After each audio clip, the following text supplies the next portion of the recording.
Jambo na habari za mchana, wapendwa wasikilizaji na watazamaji wa Kivu News Info popote pale mlipo. Tunakaribisha tena kuungana nasi katika matangazo yetu ya mchana leo, ikiwa tarehe 11 Juni mwaka 2026, ambako tutawaletea matukio muhimu endelea ndani ya Jamhuri ya Kidemokrasia ya Kongo, ukanda wa maziwa makuu na dunia kwa ujumla. Basi endelea kuwa pamoja nasi katika dakika chache zijazo kwa taarifa sahihi za kuaminika na zinazokusanywa kutoka vyanzo mbalimbali. Mimi ni Iteloje Lulongo, ni Kivu News Info, ambako siku tuendelea kuletea matangazo yetu tukiwa mashariki mwa Jamhuri ya Kidemokrasia ya Kongo. Na wewe ndio kwa mara kwanza nakutana nasi kupitia mtandao wa YouTube, basi kabla chochote kile ningekuomba na kusifu kitu kimoja, hakikisha umesubscribe, kulike, comment na kushare, na kwa lugha nyingine nasema kujabone, kueme vile vile na kupartager, kuendelea kusambaza habari kwa walio wengi zaidi. Na basi kama taruta kama umeshafanya hivyo, acha tuendelee kusema asante sana kuchagua Kivu News Info kama kituo chako chema cha matangazo. Nia na mazumuni yetu kila siku tunakuletea habari sahihi zenye kuaminika tena kwa muda mwafaka. Hivyo basi tuendelee kwa pamoja mpaka mwisho wa matangazo yetu hii ya mchana wa leo.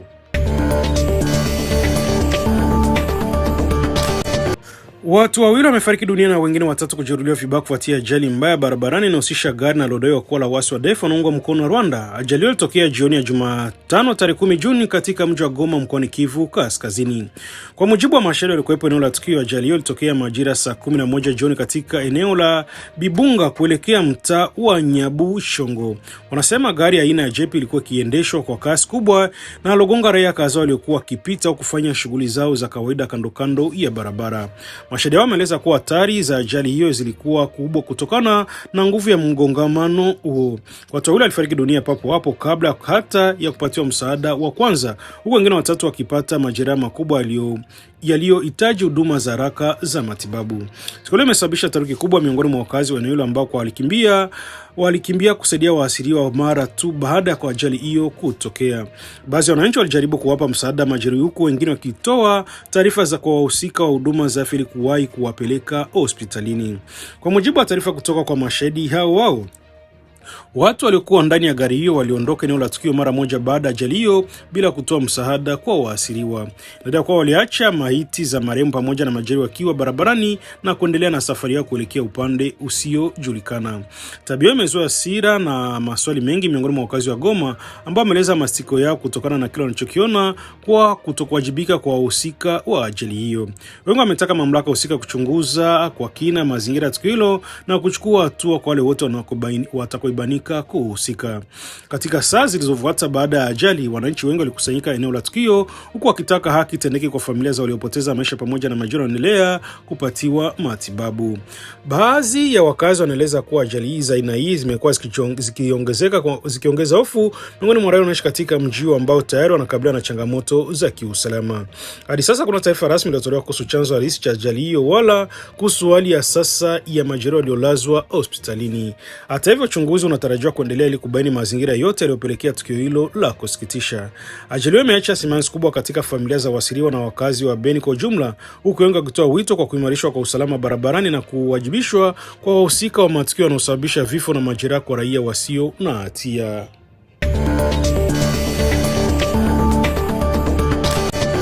Watu wawili wamefariki dunia na wengine watatu kujeruhiwa vibaya kufuatia ajali mbaya barabarani inahusisha gari na lodai kuwa la wasi wa ADF wanaungwa mkono na Rwanda. Ajali hiyo ilitokea jioni ya Jumatano tarehe 10 Juni katika mji wa Goma mkoani Kivu Kaskazini.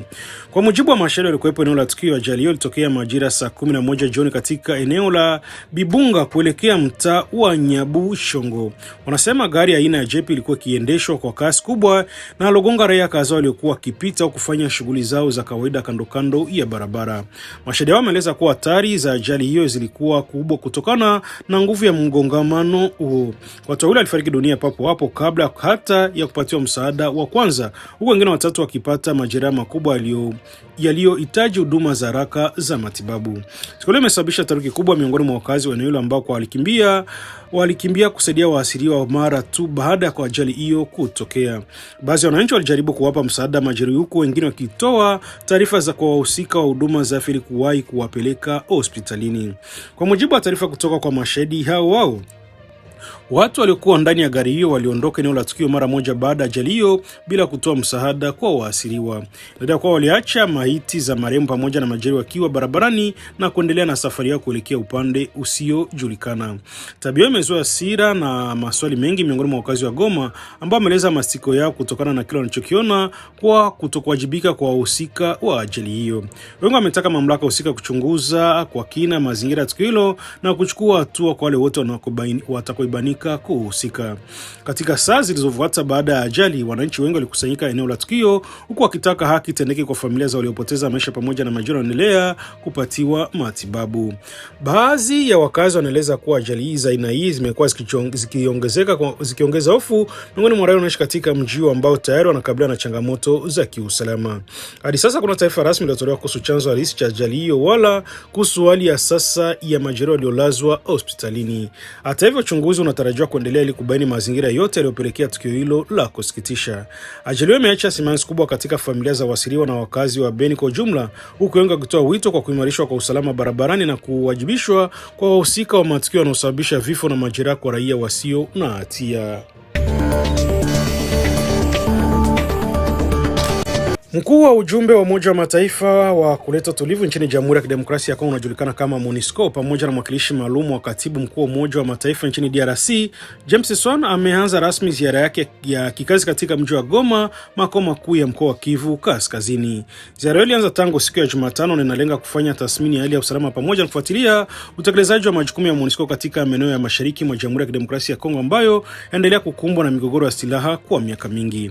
Kwa mujibu wa MONUSCO, safari hiyo ni sehemu ya mashauriano ya mara kwa mara yanayofanywa na viongozi wa ujumbe huo wa Umoja wa Mataifa ili kutathmini maendeleo yaliyopatikana katika utekelezaji wa wajibu wao wa kulinda raia, kusaidia juhudi za amani na kushirikiana na mamlaka za serikali katika kurejesha utulivu katika maeneo yenye changamoto za kiusalama.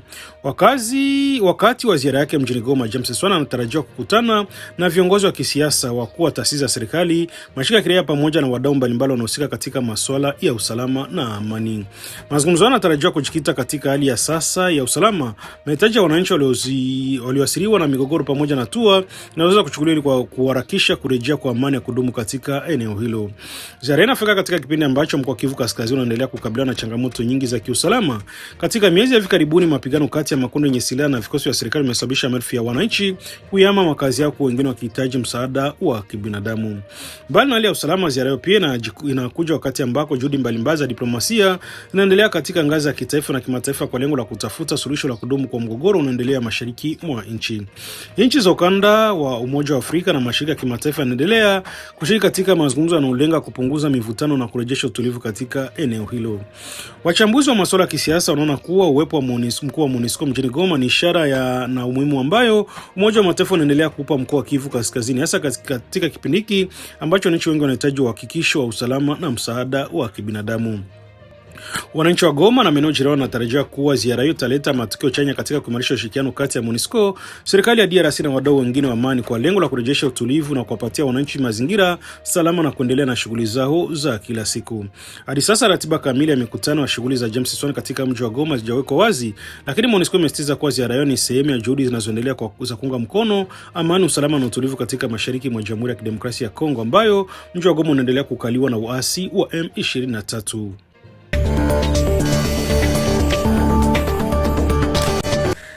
Shirika la kimataifa la kutetea haki za binadamu Human Rights Watch imechapisha ripoti mpya na utumu muungano wa waasi wa M23 pamoja na jeshi la Rwanda kwa kutekeleza vitendo mbalimbali vya kiukwaji wa haki za binadamu katika maeneo ya mashariki mwa Jamhuri ya Kidemokrasia ya Kongo. Kwa mujibu wa ripoti, wananchi wengi katika maeneo yaliyokumbwa na vita wanadaiwa kuua wahanga wa vitendo vya ukatili vinavyohusisha uajiri wa kulazimishwa katika makundi yenye silaha, vipigo, vitisho, mateso na hata mauaji ya kiolela dhidi ya raia.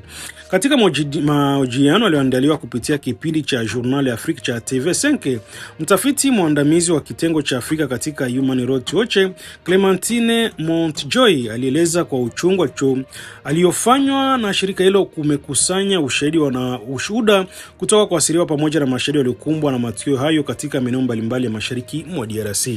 Kwa mujibu wa maelezo yake, baadhi ya vijana na wanaume wamekuwa kichukuliwa kwa nguvu na kulazimishwa kujiunga na vikundi vya waasi. Wengine wanadaiwa kukamatwa bila hiari yao na kupelekwa katika maeneo ya kijeshi jeshi kwa ajili ya mafunzo au shiriki katika shughuli za kivita. Ripoti hiyo pia inaeleza kuwa baadhi ya raia walioshutumiwa kuwa kwa kushirikiana na upande pinzani walipigwa, kutekwa, kuzuiziwa kiolela na kukabidhiwa bila kufuata taratibu za sheria. Katika baadhi ya visa, watu wanaoripotiwa kuuawa bila kufikishwa mahakamani au kupewa nafasi ya kujitetea. Human Rights Watch inasema kuwa vitendo hivyo vinakiuka sheria za kimataifa na za kibinadamu pamoja na haki za msingi za binadamu ambazo zinapaswa kuheshimiwa hata wakati wa migogoro ya silaha. Shirika hilo limetoa wito kwa pande zote zinazohusika katika vita kuhakikisha ulinzi wa raia na kuheshimu sheria za kimataifa. Ripoti hiyo inakuja katika kipindi ambacho mashariki mwa DRC inaendelea kukabiliwa na hali ngumu ya kiusalama. Mapigano kati ya vikosi vya serikali, makundi yenye silaha na waasi wa M23 wamesababisha maelfu ya wananchi kuyakimbia makazi yao, huku wengi wakikabiliwa na changamoto kubwa za kibinadamu. Kwa mujibu wa shirika hilo, mazingira ya vita na ukosefu wa usalama vimefanya wananchi wengi kuwa katika hatari kubwa na kufanyiwa ukatili. Shirika hilo linaonya kuwa ikiwa hatua za haraka zitachukuliwa, idadi ya wasiriwa inaweza kuendelea kuongezeka katika miezi ijayo.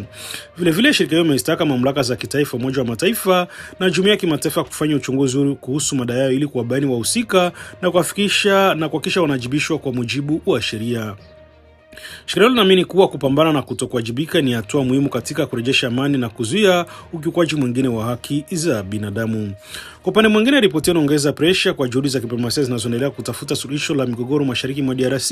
Wadau mbalimbali wa kimataifa wanaendelea kusisitiza umuhimu wa mazungumzo ya amani sambamba na kulindwa kwa haki za raia ambao walikuwa ni waasiriwa wakuu wa mzozo huu. Wakati hali ikiendelea kuwa tete katika maeneo mengi ya Kivu Kaskazini na Kusini, mashirika ya haki ya kutetea haki za binadamu endelea kutoa wito kwa pande zote zinazopigana kuweka mbele usalama wa wananchi na kuheshimu sheria za kimataifa za vita ili kupunguza mateso na kukumbana raia wasiohusika na mapigano. Recrutement forcé, massif, coups, exécution sommaire. Un rapport de Human Rights Watch accuse la FC M23 et l'armée rwandaise d'exactions dans l'est de la RDC. On en parle avec Clémentine de Bonjoie. Bonsoir. Bonsoir. Vous êtes chercheuse senior au sein de la division Afrique de Human Rights Watch. Alors sur quoi vous basez-vous pour dire que le M23 a enrôlé de force des milliers de personnes dans l'est de la RDC ? Oui, effectivement, le rapport est le résultat d'un an d'enquête. Nous avons mené des entretiens avec plus de 100 personnes qui ont été recrutées de force par le M23 et les forces rwandaises et emmenées dans des camps de formation militaire.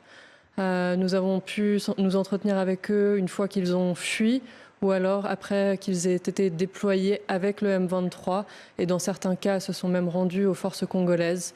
Ils ont décrit des exactions terribles, des traitements inhumains et parfois mortels dans ces camps.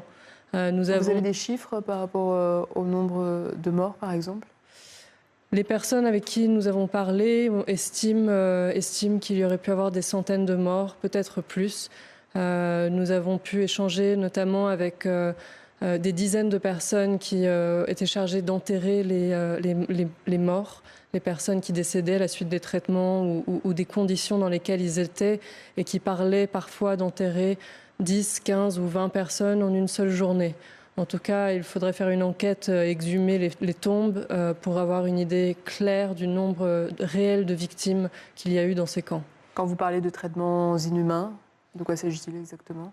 Les gens nous ont dit ne pas recevoir ou recevoir très peu d'eau et de nourriture, d'être assoiffés en permanence au point d'essayer de boire l'eau des flaques par terre ou de lécher de l'eau sur les feuilles, d'être dans un état de fatigue extrême, de subir des passages à tabac fréquents s'ils n'arrivaient pas à suivre les exercices, s'ils essayaient de se resservir un petit peu à manger ou s'ils essayaient de boire sans permission, et aussi des exécutions de personnes qui désobéissaient ou qui cherchaient à fuir les camps.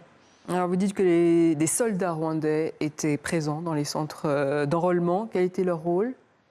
Effectivement, les personnes que nous avons interviewées ont identifié des positions militaires rwandaises dans chaque camp et des instructeurs rwandais qu'ils identifiaient par le fait qu'ils avaient l'insigne RDF des forces rwandaises sur leurs uniformes, sur leurs bottes, parfois le drapeau rwandais sur les uniformes, et le fait que souvent ils leur parlaient même du fait qu'ils rentraient au Rwanda pour voir leur famille, ou qu'ils disaient très ouvertement qu'ils venaient du Rwanda.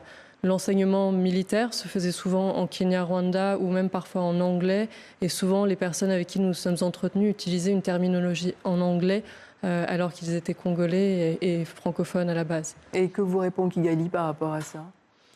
Nous avons écrit aux autorités rwandaises et au M23 pour proposer de les rencontrer afin d'échanger sur les recherches que nous étions en train de mener et pour partager les conclusions de nos recherches, mais nous n'avons pas reçu de réponse. Vous dites aussi que l'armée congolaise soutient des groupes armés responsables de graves abus. Est-ce que vous avez contacté Kinshasa ? Oui, effectivement, nous avons publié plusieurs communiqués sur le soutien des forces congolaises aux groupes armés abusifs en les appelant à mettre fin à ces exactions et à ce soutien. Nous étions même à Kinshasa récemment avec notre directeur exécutif afin de rencontrer les autorités congolaises et partager nos préoccupations par rapport à ces groupes armés qui commettent des exactions contre les populations civiles et encourager les autorités congolaises à mettre fin à ce soutien. Et qu'est-ce qu'a répondu le gouvernement ?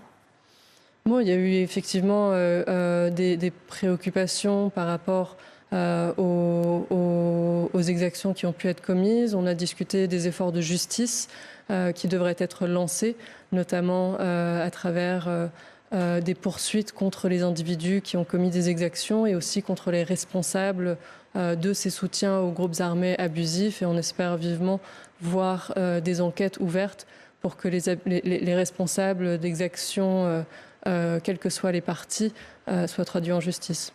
Clémentine de Bonjour, merci. Je rappelle que vous êtes chercheuse senior au sein de la division Afrique de Human Rights Watch. Shirika la kimataifa la uchunguzi na utetezi wa uwazi katika matumizi ya rasilimali Global Witness limechapisha ripoti mpya inayodai kuwa madini ya coltan yanayochimbwa katika maeneo ya mashariki mwa Jamhuri ya Kidemokrasia ya Kongo yanayodhibitiwa na waasi wa M23 yanaendelea kuingia katika soko la kimataifa na kutumika katika utengenezaji wa bidhaa mbalimbali za teknolojia zinazouzwa duniani kote. Ripoti hiyo imetolewa baada ya mwaka mmoja uchunguzi. Inaelezwa kuwa coltan inayotoka katika maeneo yenye migogoro nchini DRC kupitia mitandao mpana ya biashara unaovuka mpaka kabla ya kufika kwa wazalishaji wakubwa na wa vifaa vya kisasa. Kwa mujibu wa shirika hilo, sehemu ya madini hiyo husafirishwa kupitia makampuni ya usafirishaji wa madini yaliyopo nchini Rwanda kabla ya kupelekwa katika viwanda vya kuyayusha madini nchini China. Global Witness inaeleza kwamba baada ya hatua hiyo ya usindikizaji, madini hayo ingia katika mfumo mkubwa wa uzalishaji wa kimataifa unaohusisha bidhaa za teknolojia na viwanda mbalimbali. Ripoti inataja majina makampuni kubwa za teknolojia duniani ikiwemo Microsoft, Apple, Amazon na Sony kwa miongoni mwa makampuni yanayopatikana mwishoni mwa mnyororo huu wa usambazaji wa madini duniani. Hata hivyo, shirika hilo linadai kuwa moja kwa moja kuwa makampuni hayo yanahusika katika uchimbaji au usafirishaji wa madini kutoka maeneo yenye migogoro, bali inaeleza kuwa bidhaa zao zinaweza kufaidika na mfumo wa usambazaji ambao asili yake ni vigumu kufuatilia kikamilifu kutokana na njia nyingi zinazotumika katika biashara ya madini. Moja ya hoja kuzotolewa na Global Witness ni kwamba baadhi ya mfumo wa kimataifa ya ufuatiliaji wa asili madini iliyoundwa ili kuhakikisha kwamba madini yanayotumika duniani yanatoka katika vyanzo vinavyoheshimu haki za binadamu na sheria za biashara inaweza kuwa imeonyesha udhaifu katika baadhi ya maeneo. Kwa mujibu wa ripoti hiyo, mfumo huo ni wakati mwingine inaweza kushindwa kubaini kwa usahihi chanzo halisi cha madini yanayotoka katika maeneo yenye migogoro. Taarifa imefufua mjadala mkubwa kuhusu uwajibikaji wa kampuni za kimataifa, wafanyabiashara madini na taasisi zinazosimamia biashara za maghafi duniani. Wadau wengi wanaamini kuwa kampuni zinazotumia madini katika utengenezaji wa bidhaa zao napaswa kuongeza juhudi za kuchunguza kwa kina vyanzo vya maghafi wanavyovinunua ili kuhakikisha kuwa havichanganyi moja kwa moja kwa njia isiyo ya moja kwa moja migogoro ya silaha.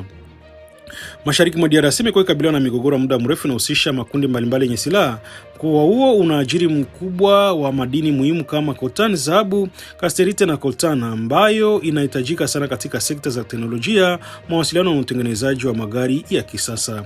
Wachambuzi wa masuala ya uchumi na usalama wanaeleza kuwa biashara madini inaendelea kuwa moja ya vyanzo vinavyotajwa katika baadhi ya makundi yenye silaha katika eneo hilo. Hali imefanya jamii ya kimataifa kuendelea kutafuta njia za kuimarisha uwazi katika biashara ya madini na kuhakikisha kuwa rasilimali za asili na wafanuaisha wananchi badala ya kuchochea migogoro. Ripoti ya Global Witness imeongeza sauti mpya katika mjadala huo na huenda itasababisha mashinikizo zaidi kwa wadau wa kimataifa kuchukua kuchunguza upya mfumo wa udhibitiaji kwa asili ya madini pamoja na hatua zinazochukuliwa kuhakikisha kwa madini yanayoingia katika masoko ya dunia ya uhusiani na migogoro au ukiukwaji wa haki za binadamu.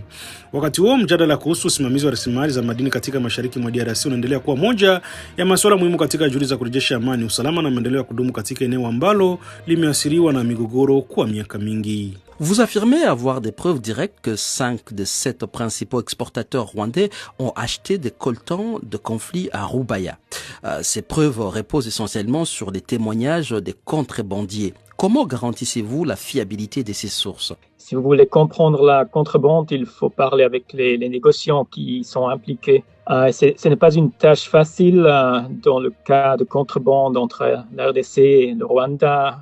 Parler avec plusieurs négociants qui nous ont pu confirmer de vendre eux-mêmes coltans liés au conflit à ces entreprises. Et nos chercheurs ont vu avec leurs propres yeux le trafic des minerais en contrebande et il y a même eu des cas dans lesquels les acheteurs ont demandé à notre enquêteur de leur vendre des minerais de Rubaya en pensant qu'il était un négociant. Vous identifiez Apple, Microsoft, Amazon, Sony et d'autres grandes marques comme utilisateurs potentiels de coltans de conflit, mais vous reconnaissez vous-même que les tantalum est mélangé dans les fonderies et que la traçabilité est perdue à ces stades. Sur quoi reposez-vous précisément les liens entre ces marques et Rubaya? Ces entreprises eux-mêmes, ils informent sur les fonderies dont ils approvisionnent dans des rapports qui sont publics. Avec nos recherches, nous avons pu connecter ces fonderies au coltan de Rubaya à travers des témoignages avec des négociants sur le terrain, mais aussi avec des données sur de douane, des données d'exportation. Le coltan d'origine différente et mélangée au niveau des fonderies et l'obligation de ces entreprises serait d'arrêter l'achat de fonderies s'il y a des risques clairs que les minerais sont liés au conflit. Le Rwanda nie systématiquement les accusations. Le Rwanda Development Board revendique une production annuelle de 8 000 à 9 000 tonnes pour justifier ses exportations. Vous dites que ces chiffres sont contredits par des données indépendantes.